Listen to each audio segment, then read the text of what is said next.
one more great winner in tonight's pay-per-view. Join us. Great match. No DQ strap match. Ladies and gentlemen, the American Dragon, Bryan Danielson.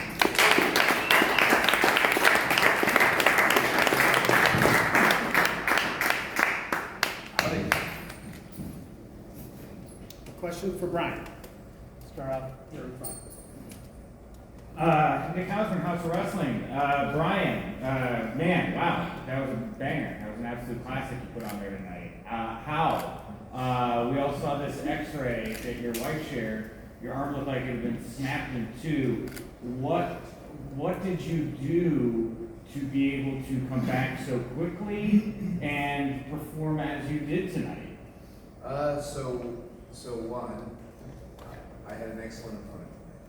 And I think every time people see Ricky Starks, every time Ricky Starks gets an opportunity, he knocks it out of the park.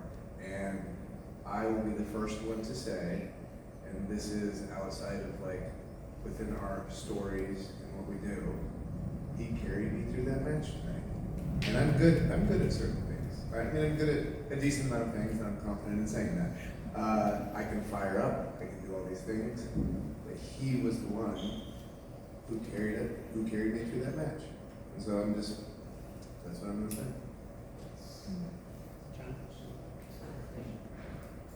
Dominic D'Angelo inside the ropes.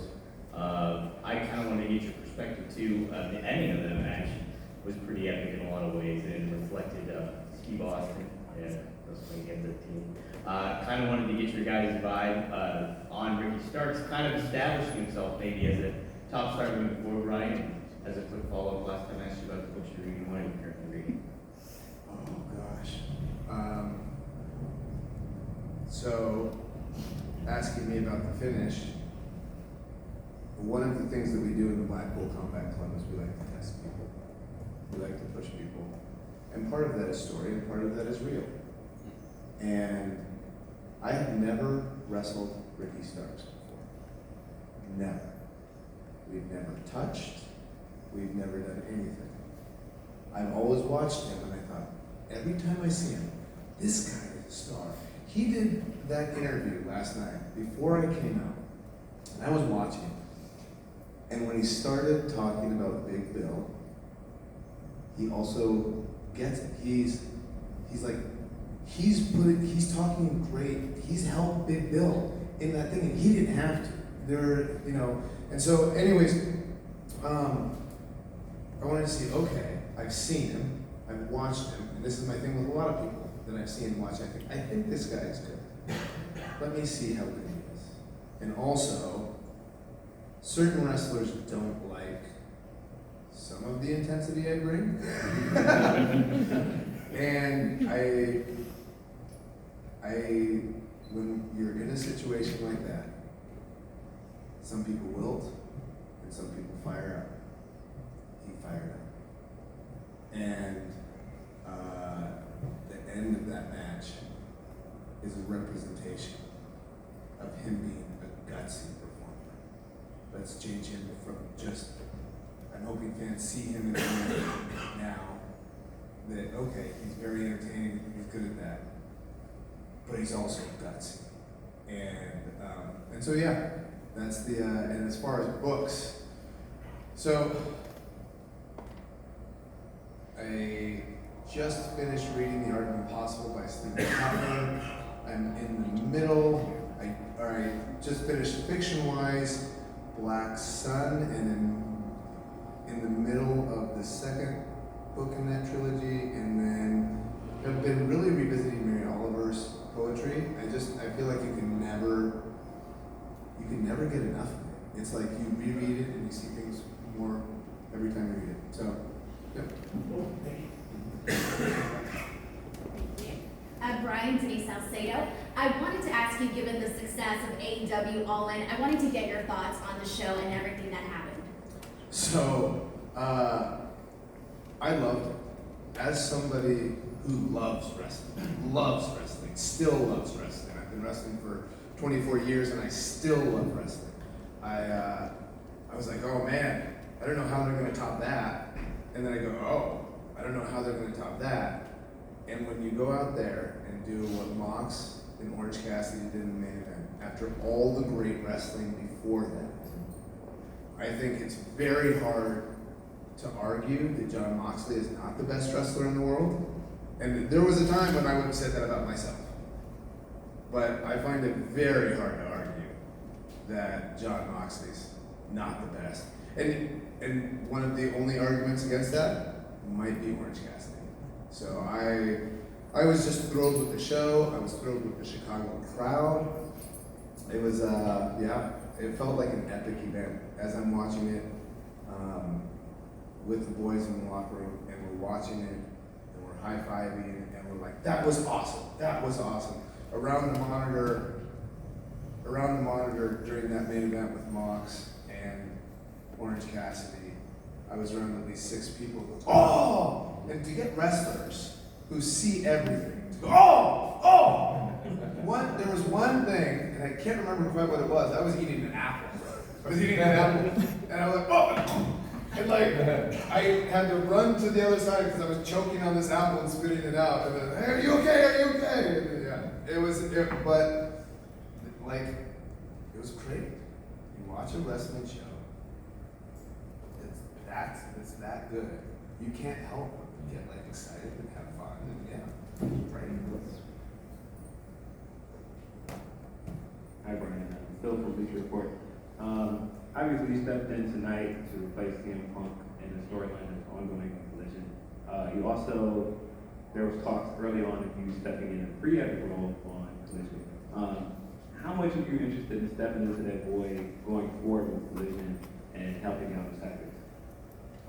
I mean, one of the ethics that I believe in is you step up when you need to step up, right? That's an ethic.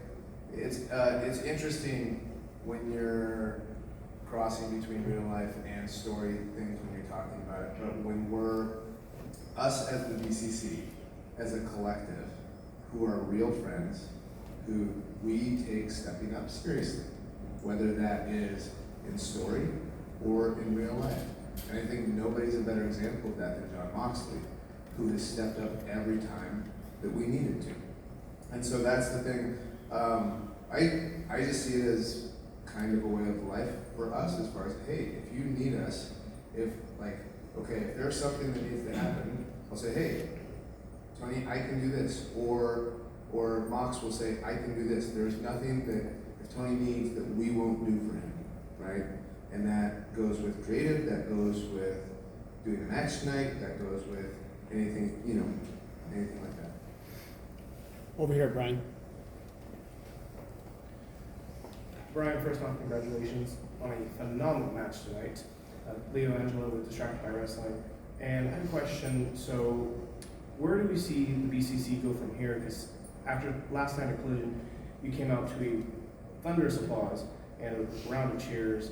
And whereas lately the BCC has been showing very,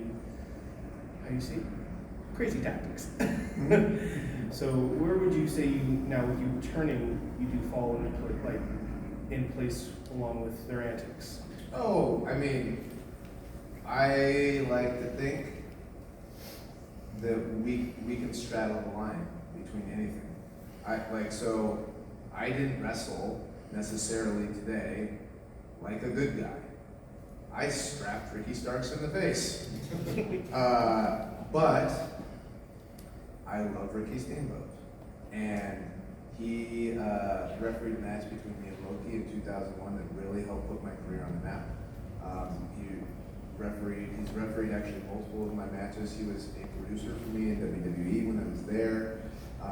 He is just a legendary figure in professional wrestling who continues to give and give and give. And so coming out to do this thing with him, it puts me in a good guy role, but you could also see me at the very end stabbing somebody with a screwdriver, right?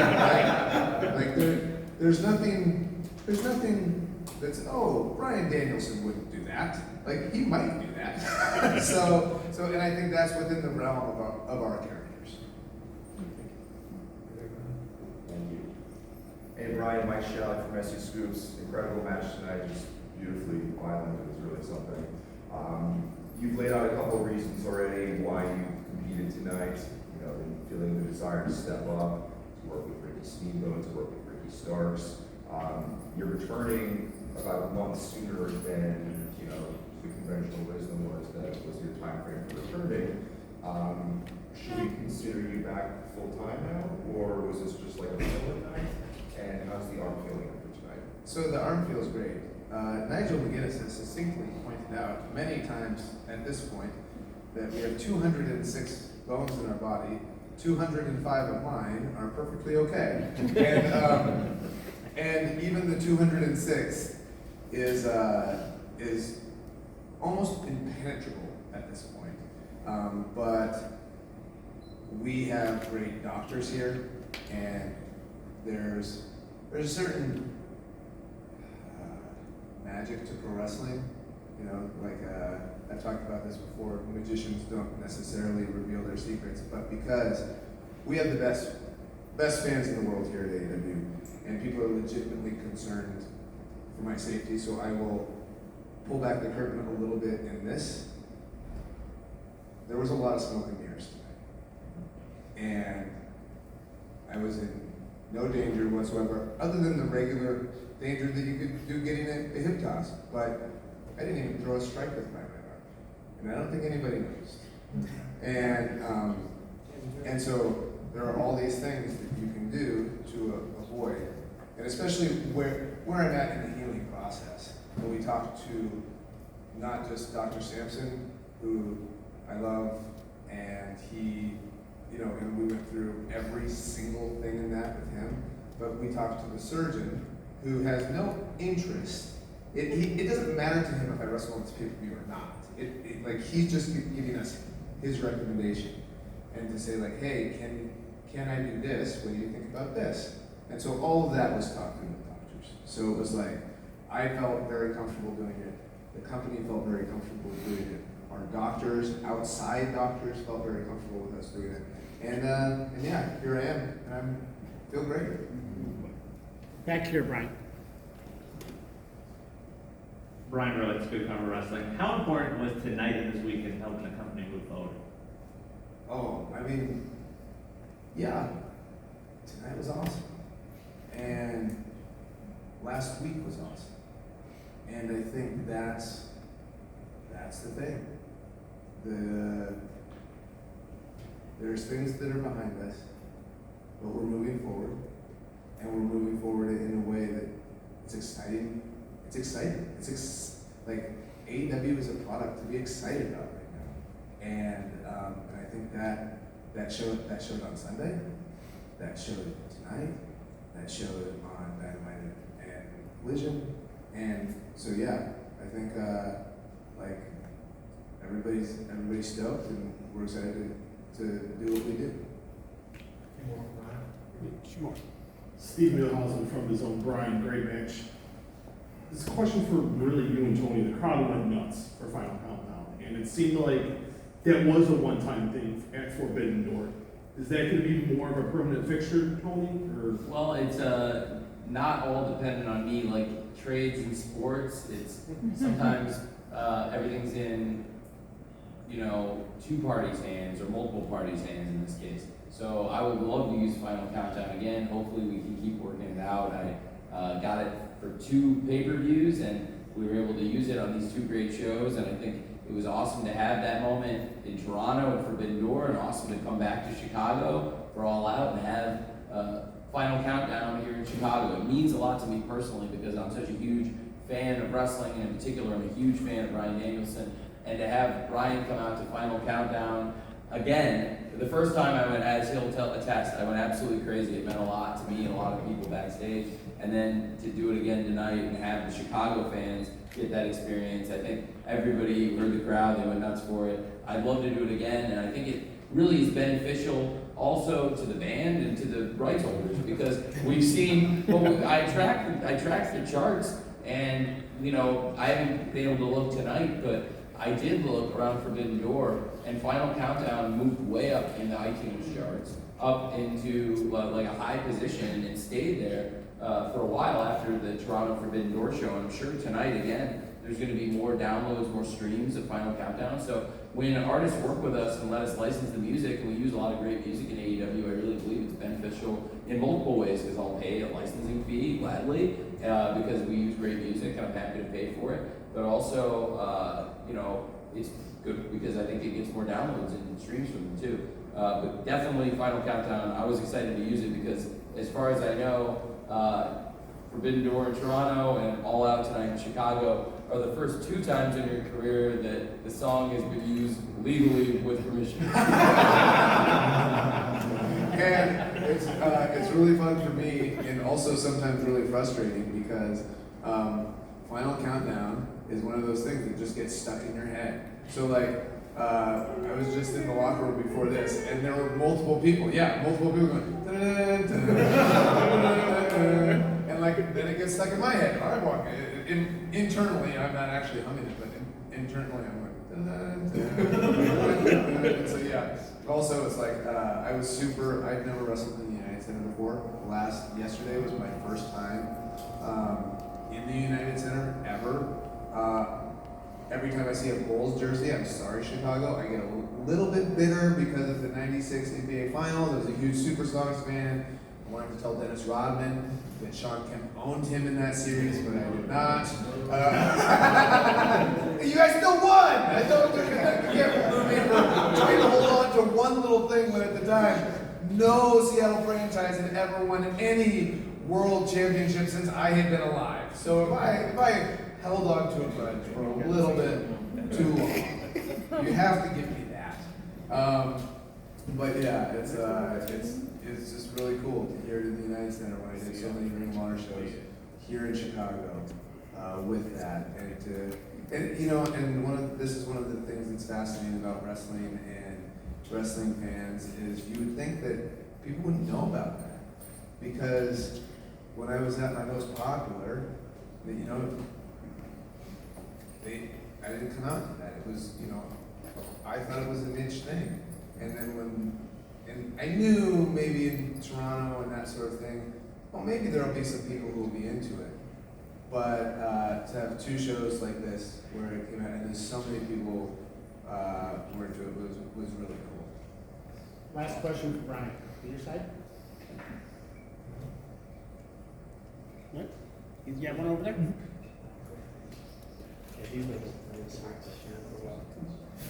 Brandon Thurston, WrestleNomics.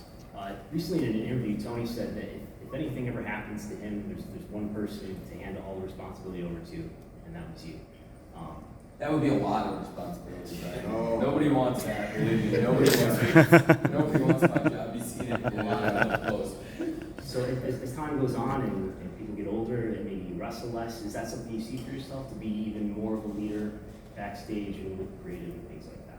Yeah, so it's hard because I love that aspect of it so much, but I also love being with my family and going to shows takes you away from your family. And my daughter, my poor wife, I told her, like, hey, things might happen tonight. And she watched the show tonight with our kids.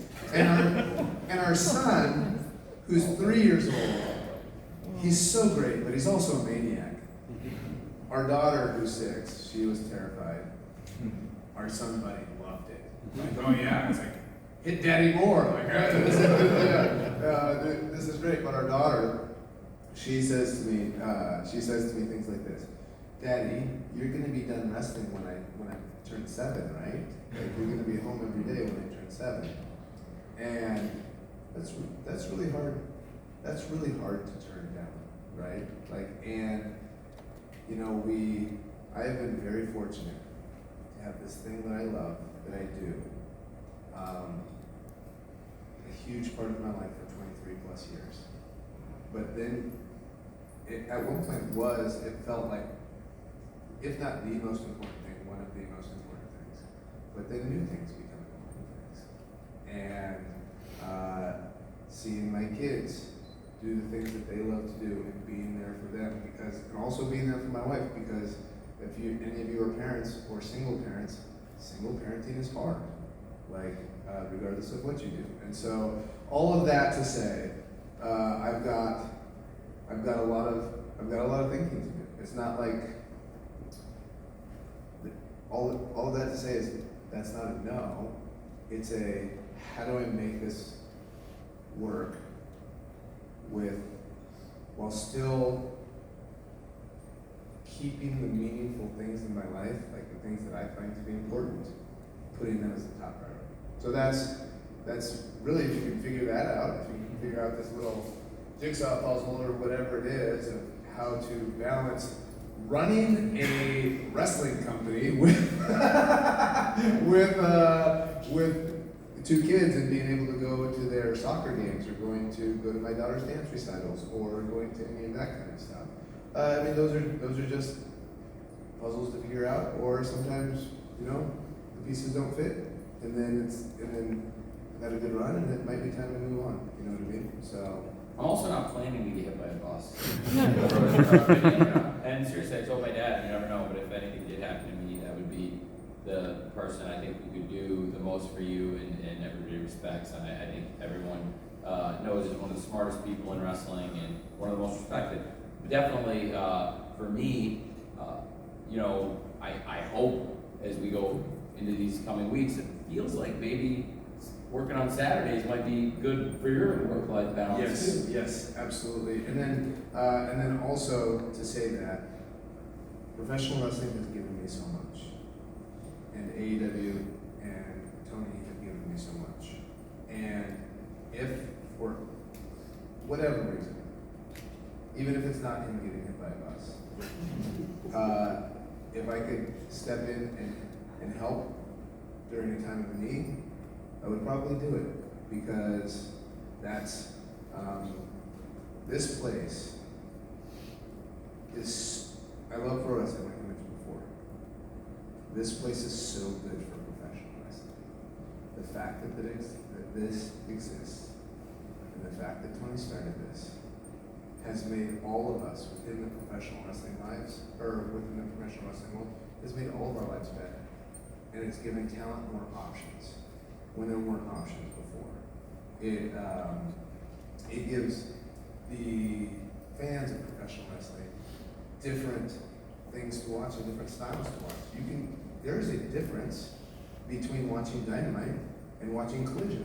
So even within AEW, it's giving you different flavors. And so I hesitate to think what it would be like if Tony had never started AEW.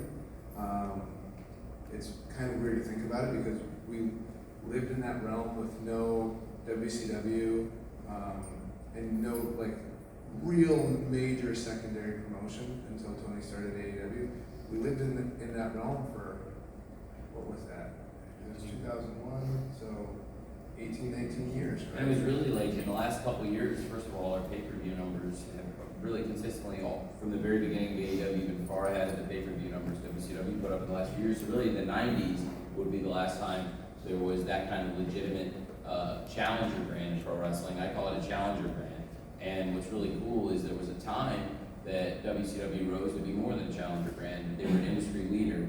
And in major markets, WCW was the number one, and there were business metrics where WCW in 96, 97, 98 was the number one wrestling company in the world. And it's really exciting for us because, like you talked about, when we launched as a challenger promotion, that's what we aim to be. But now there's markets, there's really important parts of the pro wrestling business where AEW is number one. We've sold the most tickets of any wrestling show. Sold the most tickets of any wrestling show ever. Who would have thought that 5 years ago, right? And it's just incredible. And it's not just giving wrestlers more options from an employment perspective. There's all the people backstage that get jobs from this too. And so it's just it's just an incredible thing that this exists. And so it requires a lot of work. So thanks, man. Well, I can't say that anybody, whether it's in the ring or behind the scenes, there's nobody I've ever met is more dedicated to pro wrestling and more selfless and willing to give to other wrestlers and give to the sport than Bryan Danielson. And I think that's why his legacy is going to endure forever. He's one of the greatest wrestlers ever. I love working with Bryan. This year, especially, I've gotten to spend more time with him, getting to know him better and better, and really love to bounce ideas off him and talk to him every week about stuff. I think my travel schedule and work schedule I keep up is so ridiculous that for a few weeks Bryan flew with me, and I think that was ill-fated. He couldn't keep up with the ridiculous pace that is me, and he made a really good recommendation to me for me to get a production. I don't know what the best word to use is, but somebody to help me as a coordinator, who travel with me, help me keep myself organized, like an organizer to work with me, because I do so much and I do so much stuff. And somebody who comes up with really good ideas, somebody who's also really selfless and has the same spirit, and that was Jimmy Jacobs. And Jimmy came in, it was Bryan's idea. Jimmy flies everywhere with me, everywhere I go. And it was a great idea by Bryan, because now I have somebody who goes everywhere. We move to Jacksonville, and the big backyard that is Jacksonville, Florida, where I do have all the booking. To have somebody I can fly in and out of every show with, it's really great. It was a great suggestion for Bryan, and I think it probably helped you get back to the good work-life balance for you, where you don't have to fly everywhere with me every but I think it's been really good this year because we added Collision. So going from 3 hours a week of wrestling television to 5 hours is a major, major leap. And now we've been doing more events. Last year we stepped it up. We had done 4 pay-per-views a year before. And last year we had Forbidden Door. That was a huge success, biggest debut of any of the events. But somebody who was supposed to be a huge part of the event was Bryan. So it really meant a lot to me this year to be able to have Bryan involved in Forbidden Door, have the show be even bigger, sell more tickets, sell more pay-per-views, and have Bryan in the main event versus Okada to see who the greatest wrestler of all is. And Bryan. And then we just find out it's John Moxley. And then tonight, the international title, and that's a great segue for what's going on in AEW. John Moxley knocked it out of the park for us again. And John Moxley, the most decorated star ever in AEW, the 3-time world champion, now the international champion. And I think it's really cool. The international title was established by Pac, who's one of AEW's great wrestlers, and like Bryan, is somebody along with Bryan and Jamie Hayter, great stars of AEW. I really was hoping Pac also would be wrestling at Wembley Stadium. Pac's the first ever champion, first person ever to hold that title. He was actually the double champion, also held the World Trios Championship. And he established the title, defended it around the world, and really made it and helped set the grounds for what became this great international title. And then there's Orange Cassidy. I think, like you said, there's somebody else who's also in the conversation. There's you, there's John Moxley, there's a lot of great wrestlers in the world, a lot of people on top. Orange Cassidy this year has had such an amazing year. And I know you've said it here in front of the media, a lot of these same people, and just in the Scrum in general, and backstage, and definitely so many people feel that way, that Orange Cassidy's been a top person for AEW this year and in the world of wrestling. I think he really did so much then for the International Championship. I thought it was very fitting that he won the championship from Pac, which was, a match I really believe strongly in, to have the title change hands in Canada versus international title change, fittingly enough. And Pac Orange Cassidy is a great rivalry in and of itself. It's a trivia question. I believe it's the only match in AEW ever to be watched over 40 million times. The Orange Cassidy Pac match has 40 million views online, and when you throw the pay-per-views in, over 40 million people have seen it. That's pretty crazy. So that rivalry started here. That was actually Orange Cassidy's first ever match. And I imagine a lot of you were there at Revolution 2020 when he debuted, and the crowd has been behind him from the beginning. But to see how far it's come, I really thought that the championship, international championship specifically, I thought the international championship has become one of the most prestigious championships in wrestling, largely due to what Orange Cassidy's been doing week after week after week on TV, on all the different shows. And we've seen him on different nights of the week coming in, whether it was Wednesday, Friday, Saturday, having great matches, and multiple pay-per-views, time after time. Nearly a year he's been the champion, and I thought that he made the championship with his hard work. Such a prestigious championship that one of the biggest stars in wrestling, John Moxley, would covet that championship, that John Moxley would want to chase that championship. And we did All In last week, and as I was saying before Bryan came in, a lot of people thought that maybe would have been on the All In card, But the All In card was huge. It was the biggest thing we've ever done, and people were thrilled. It was like a rave review show on every level. The spectacle, the ticket sales, the record business, and also just a great wrestling show. And it was important then to come here and be able to deliver for Chicago, be able to deliver for All Out, and say, now we've set a precedent that we do All In, we do All Out, and people wonder, how are they going to follow All In? Well, we save big matches, but we still can do something great at Wembley Stadium and come back to Chicago. So it's unconventional, as we were asked before, is it unconventional to run Wembley Stadium and then come run the United Center and do back-to-back pay-per-views? Maybe it's unconventional, but we delivered, and I think when you have a roster this deep, you know, it shows that we can do it. And like you said, John Moxley in the main event delivered, shows why he's maybe the best wrestler in the world and why the international title is one of the top championships in all of wrestling, maybe the #1 title, certainly the title that's gained the most ground in all of pro wrestling this year, and I would say in a really long time. Thank you, Brian. Thank you, guys. And especially with what has transpired over the week. Thank you all for being so professional with us and asking us great questions and just being excellent in general. So thank you very much. Have a great day, guys. Oh, imagine I do that. Okay, Oh my God. Strap match, and then I That- get her walking out. God damn. Would be my life. What the? I feel very bad. Yeah. So I was like, Watch out for buses. I'll get that on film, and we'll get that on film.